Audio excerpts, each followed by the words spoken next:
Bonjour à tous, je suis Sandrine Weiss, chargée de mission à la Direction générale de l'administration et de la fonction publique. Et je suis accompagnée de ma collègue Émilie Sacristin. Je te laisse te présenter, Oui, Émilie. donc bonjour à tous, je suis Émilie Sacristin et moi je suis donc chargée de marketing digital à la DGAFP sur le projet Place de l'emploi public.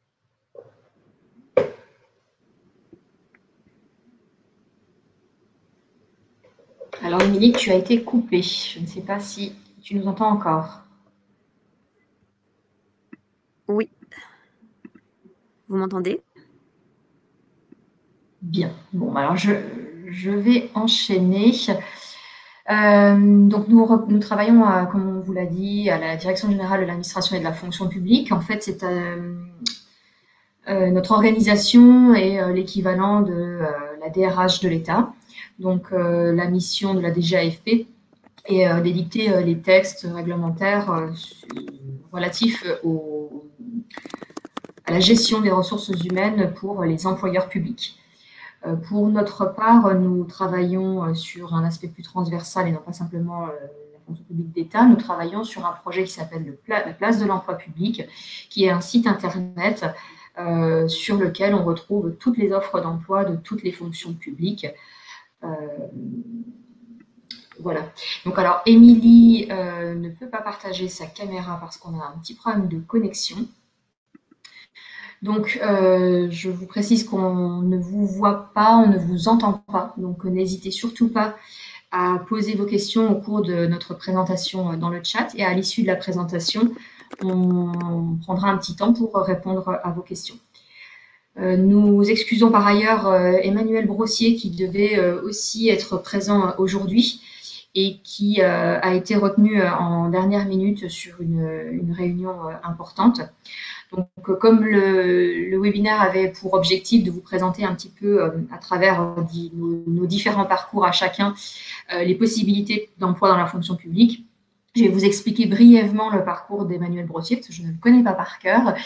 Emmanuel Brossier, en fait, est notre chef de bureau et il a travaillé pendant de nombreuses années dans le secteur privé avant de rejoindre la fonction publique. Il a rejoint la fonction publique en 2017 en tant que contractuel. Et puis ensuite, il a été faire l'ENA, l'École nationale d'administration, et pour pouvoir passer le concours d'administrateur. Donc, il est aujourd'hui administrateur au sein de la fonction publique d'État. Et donc, il travaille avec nous. Avant de me présenter, du coup, je vais laisser Émilie expliquer son parcours et ce qu'elle fait avec nous. Oui, donc bonjour à tous, j'espère que vous m'entendez bien. Ça va, Émilie? Ok, donc comme je le disais tout à l'heure, je suis chargée donc de marketing digital à la DGAFP. Et donc, je vais vous parler aujourd'hui de mon parcours et de mon expérience en tant qu'apprenti parce que je suis un master en marketing digital à l'heure actuelle. Donc c'est ma première année et je suis à l'école donc Les Frais Paris qui est une école d'ingénieurs du numérique. Mais avant d'intégrer ce master, j'ai réalisé une licence professionnelle en e-commerce et marketing numérique, qui m'a apporté donc, beaucoup de notions sur l'univers, du digital et dans laquelle, j'ai pu, effectuer une autre année d'apprentissage avant celle-ci. J'ai intégré une agence qui était, spécialisée dans la conception et la réalisation de stands événementiels, donc une entreprise, issue dans le privé. Mes missions, étaient principalement orientées, commerciales. En fait, je m'occupais de la gestion de la relation client et j'aidais également cette petite entreprise à effectuer sa transition vers, le numérique. Et à l'issue de cette année de licence, j'ai intégré donc, le master et trouvé mon contrat d'apprentissage, au sein de la fonction publique.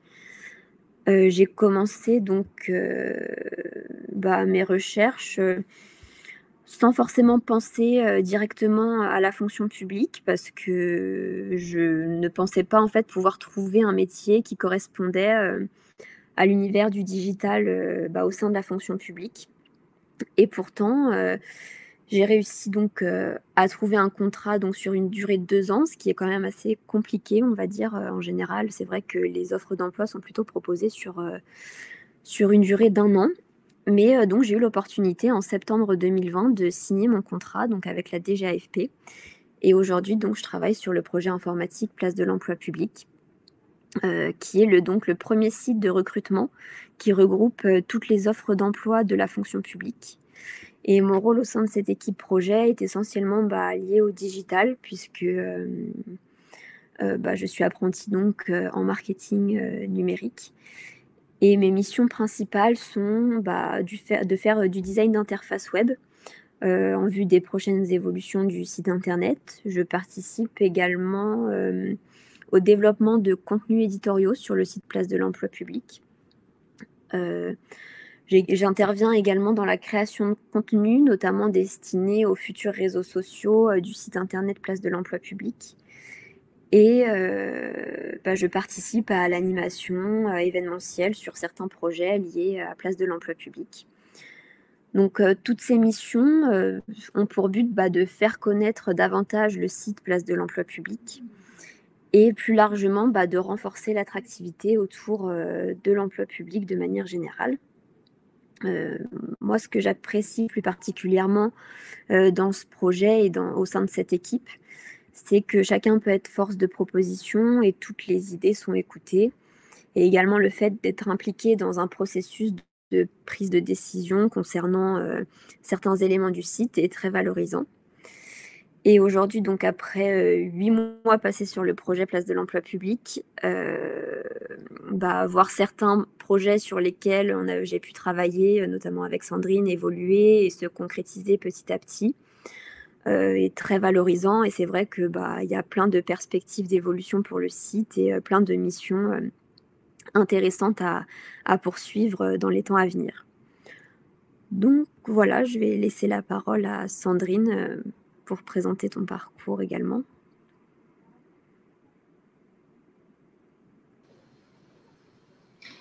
Oui, alors moi, en ce qui me concerne, j'ai un parcours, contrairement à Emmanuel qui a démarré dans le secteur privé avant de rejoindre la fonction publique, et Émilie qui a également un parcours semblable et qui a démarré d'abord dans le privé en tant qu'alternante avant d'être chez nous aussi en tant qu'alternante.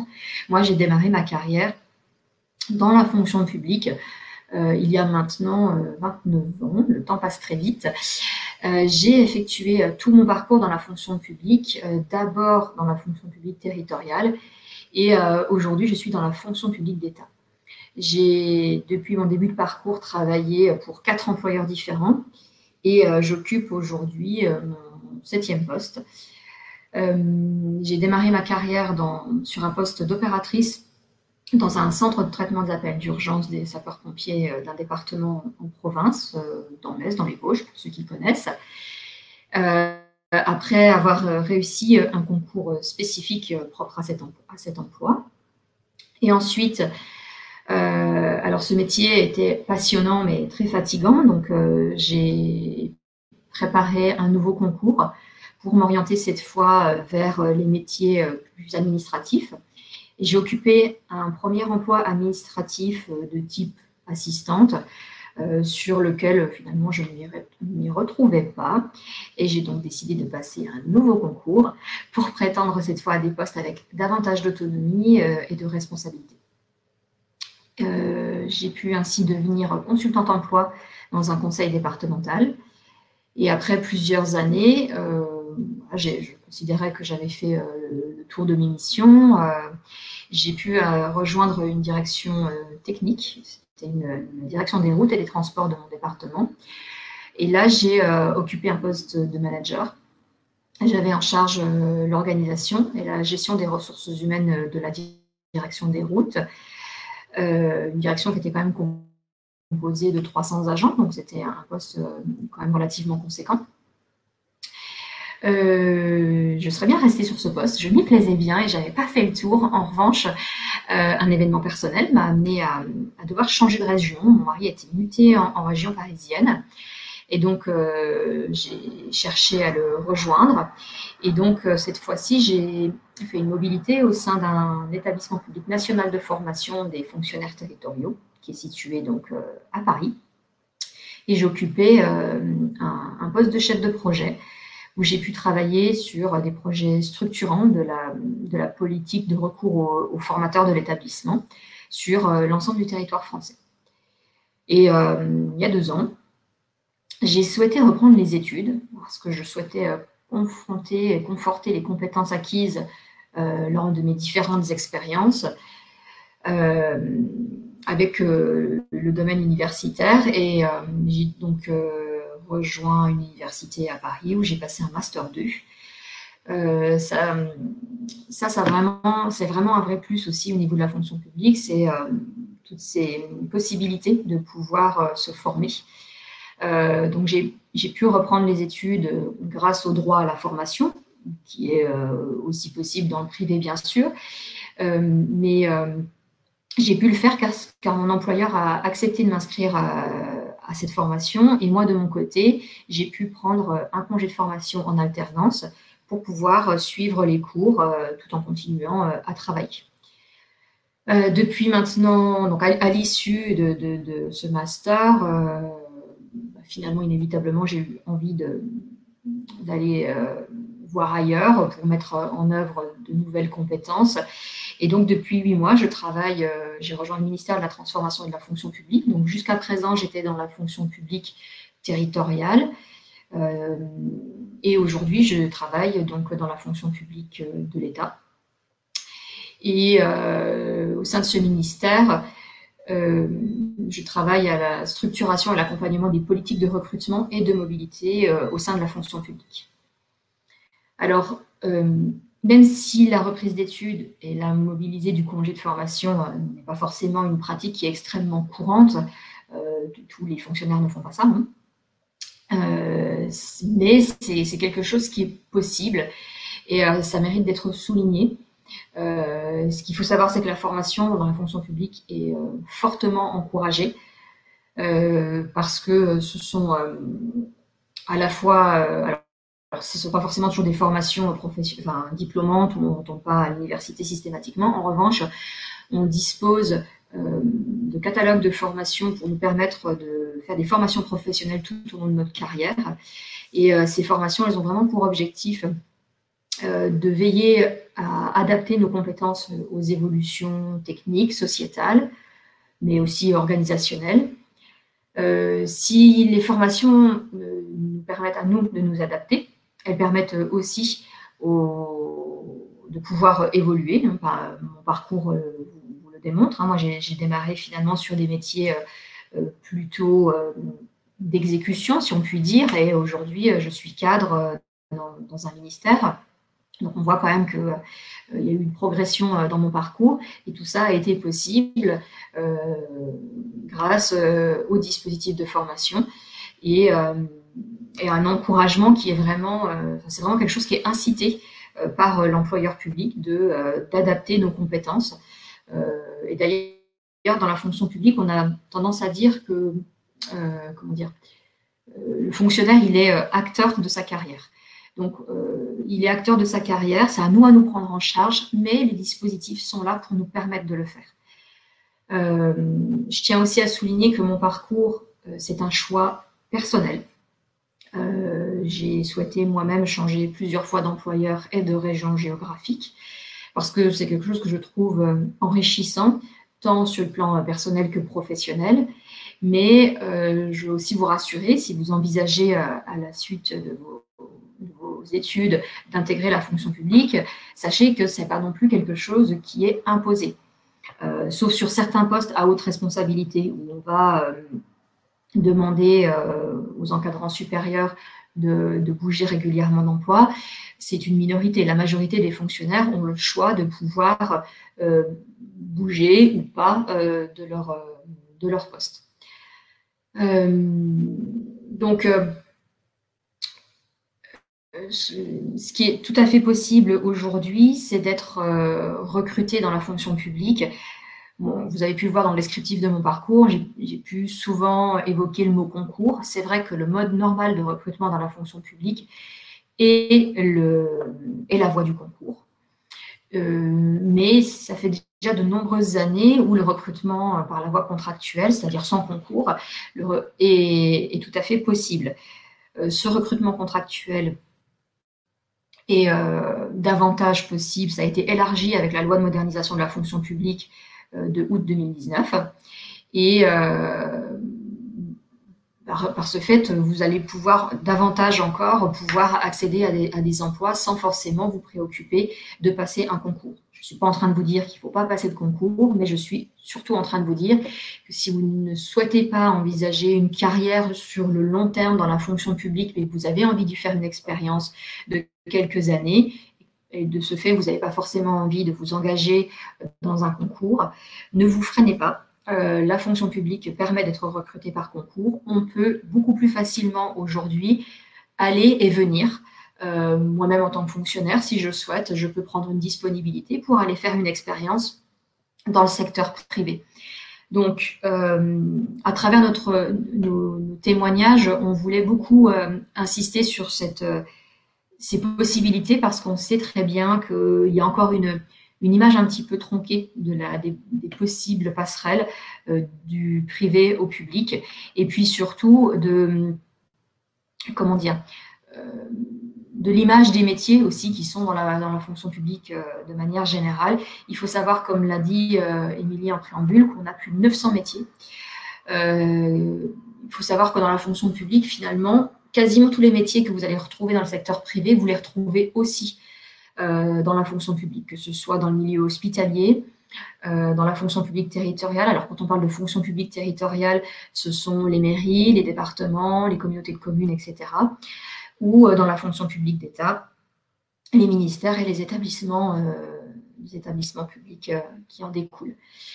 Donc, il faut vous projeter sur l'avenir.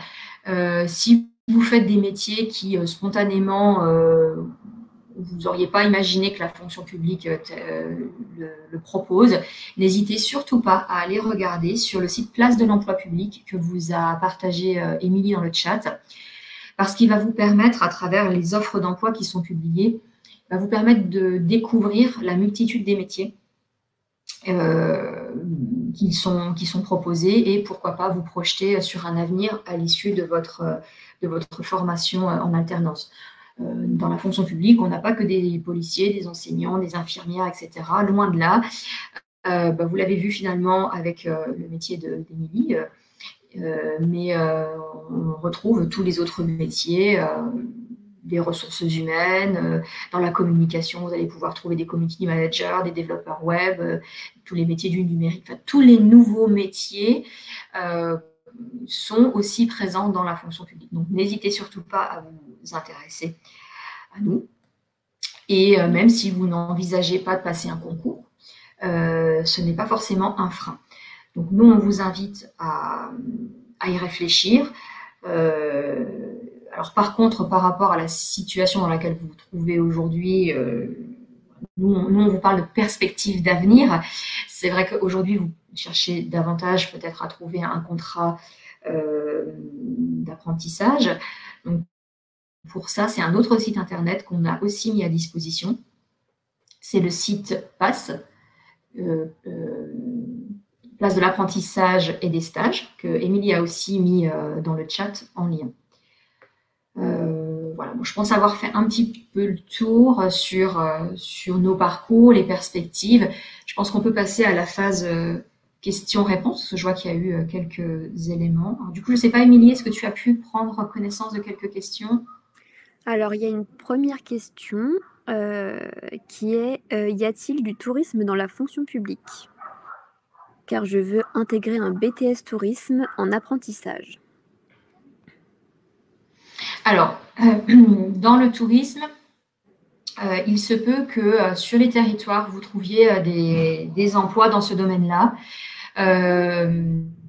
Donc, alors, ce n'est pas forcément les métiers les plus courants et les plus fréquents. De ce fait, moi, pour le coup, je vous invite vraiment à faire un petit tour sur le site Place de l'emploi public pour pouvoir aller consulter les offres d'emploi et pouvoir visualiser quel type de métier vous pourriez trouver. Après, le BTS tourisme, vous allez pouvoir, alors ça va surtout être au niveau des communes où vous allez avoir des emplois en lien avec ce type de BTS. Est-ce qu'il y avait d'autres questions ?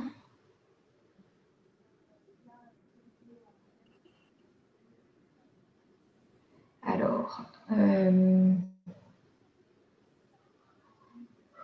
malgré mon master 1 en administration publique et mon M2 en droit gestion des ressources humaines dans les services publics de l'Université Lumière Lyon 2, il m'est difficile de trouver un stage en région.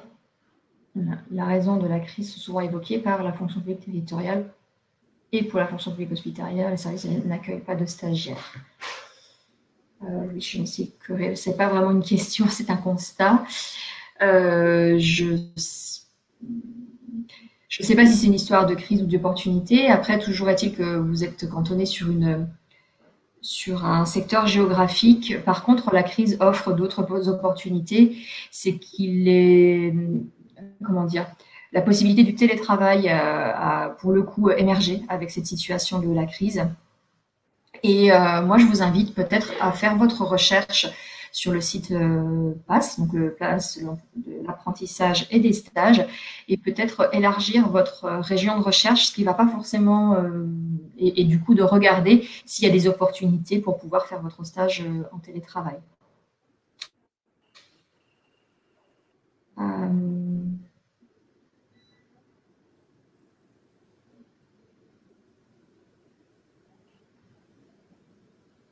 Alors, est-ce qu'il y a des rapports récents sur la généralisation du télétravail dans la DGA ?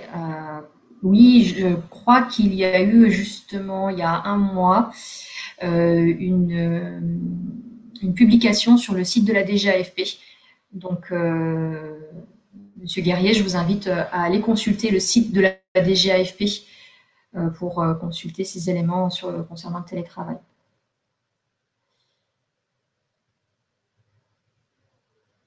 Alors, je ne vois pas forcément d'autres questions. Alors, Océane Hurel, bonjour, conseilleriez-vous de passer le concours en fonction de notre diplôme ? J'ai un master et je peux donc prétendre à la catégorie A du concours d'attaché territorial. On conseille de passer ce concours à un niveau à cause de la difficulté. Alors, je ne suis pas trop étonnée de ce que vous me dites là. Maintenant, je ne vous encourage pas non, à aller passer un concours de catégorie B parce que si vous allez passer un concours de catégorie B, alors je vais vous expliquer les catégories un petit peu pour ceux qui ne se sont pas encore intéressés au concours. Donc catégorie C, ça va être des emplois de type, ça va être des métiers de type employé qu'on va retrouver dans le secteur privé.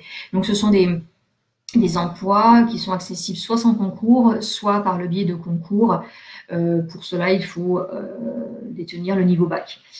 En revanche, pour les emplois de catégorie B, donc ce sont des emplois on va dire de cadre intermédiaire, de technicien, ce genre de métier. Donc là, on va être sur des concours pour pouvoir s'y présenter où il faut détenir un diplôme de niveau bac plus 2. Et enfin, pour les emplois de catégorie A, donc de type cadre, donc là, il faut détenir un diplôme de catégorie de niveau bac plus 3. C'est pas faux que dans la pratique, on va retrouver très souvent des personnes qui ont un bac plus 5 qui se présentent au concours de catégorie A et plutôt des bac plus 3 en catégorie B. Maintenant, le niveau d'inscription, c'est bien bac plus 2 pour les B et bac plus 3 pour les A. Donc avec un master, donc niveau 5, bac plus 5, pardon, si vous vous engagez sur la préparation d'un concours de catégorie B qui nécessite de toute façon quand même de se préparer. C'est quand même des épreuves qui sont importantes. Vous risquez au final, si vous êtes recruté, de pas forcément vous y retrouver sur l'émission parce qu'elle risque de ne pas correspondre à vos attentes. Donc moi, je vous encouragerais plutôt à bien vous préparer à vous présenter au concours de catégorie A qui correspond davantage à votre niveau d'études. Et puis pourquoi pas, en parallèle, ne pas vous empêcher de répondre à des offres d'emploi de catégorie A qui pourraient correspondre à vos aspirations. Parce qu'après, une fois que vous êtes recruté en tant que contractuel, rien ne vous empêche de continuer votre démarche pour passer un concours. Alors, la difficulté des concours, là aussi, là où je voudrais quand même un petit peu, relativiser, c'est que, je ne vais pas dire que ce n'est pas difficile, hein, je les ai quasiment tous passés, c'est vrai que ce n'est pas très simple, ça demande quand même beaucoup de travail, mais là où c'est le plus compliqué, en réalité, c'est le nombre de candidats par rapport au nombre de postes ouverts. Donc, il ne faut pas vous décourager par rapport à ça si vous avez envie de passer ces concours, faites-le, et c'est pas parce que vous ne le réussissez pas une année que vous ne le réussirez pas l'année suivante.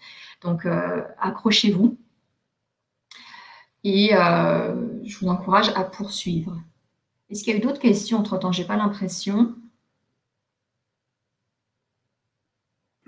Non, j'ai pas vu d'autres questions non plus. Non, je vois qu'Océane est en train de rédiger, donc je vais attendre la réponse. Ouais.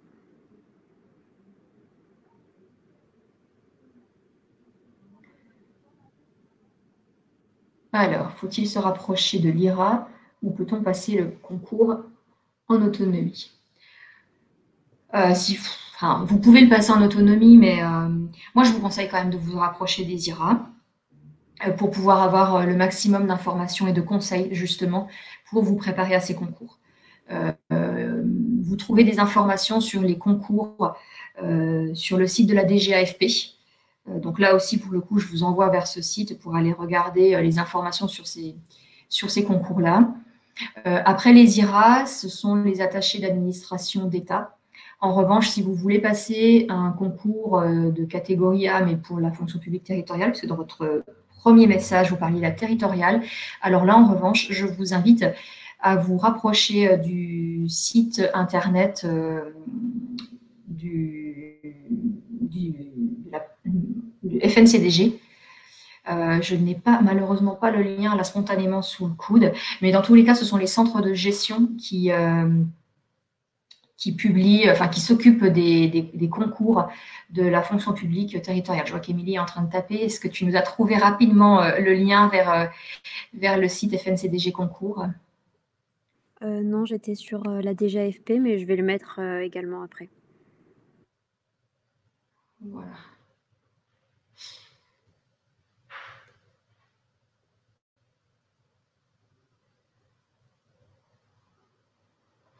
Alors, les principales différences entre l'État et la territoriale, en réalité, ça va être les missions et les employeurs. En soi, le métier d'attaché dans la territoriale ou dans les... Alors, si, là où il y a une différence, c'est que dans la fonction publique territoriale, quand vous passez un concours dans la fonction publique territoriale, une fois que vous avez le concours, c'est à vous de trouver votre employeur. C'est-à-dire que ce n'est pas parce que vous avez un concours que vous avez forcément un poste derrière. En revanche, quand vous faites les IRA, donc pour la fonction publique d'État, pour suivre l'école, en fait, vous passez un concours déjà pour rentrer dans cette école, et quand vous sortez de l'IRA, vous avez un poste assuré. Par contre, vous avez un poste qui peut être sur l'ensemble du territoire français, puisque ça va dépendre des postes qui sont ouverts au concours d'IRA. Donc, elle va être principalement là la différence. En revanche, sur les missions du quotidien, il n'y a pas de différence. Moi, au départ, je suis une attachée de la fonction publique territoriale et aujourd'hui, je suis dans la fonction publique d'État. J'ai pu le faire par le biais du détachement. Donc, comme je vous l'ai dit, on peut bouger d'une fonction publique à une autre. Donc là-dessus, il n'y a pas de grande différence dans la mission du quotidien.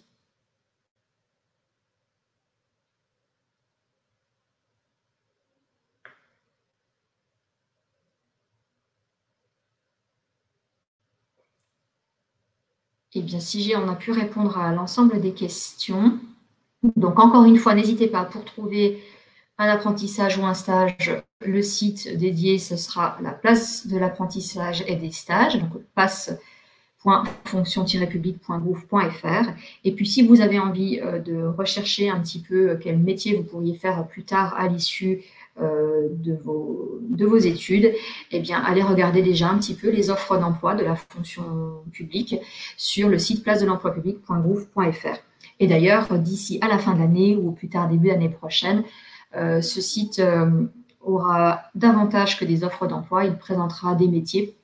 Donc, raison de plus pour pouvoir pour vous inciter à aller le regarder régulièrement. En tout cas, nous allons du coup clôturer cette séance puisque nous sommes arrivés à la fin. Nous vous souhaitons une bonne recherche dans vos démarches en espérant que vous allez pouvoir accéder au métier que vous recherchez. Bon courage à tous et j'espère peut-être à bientôt dans les couloirs du ministère, pourquoi pas.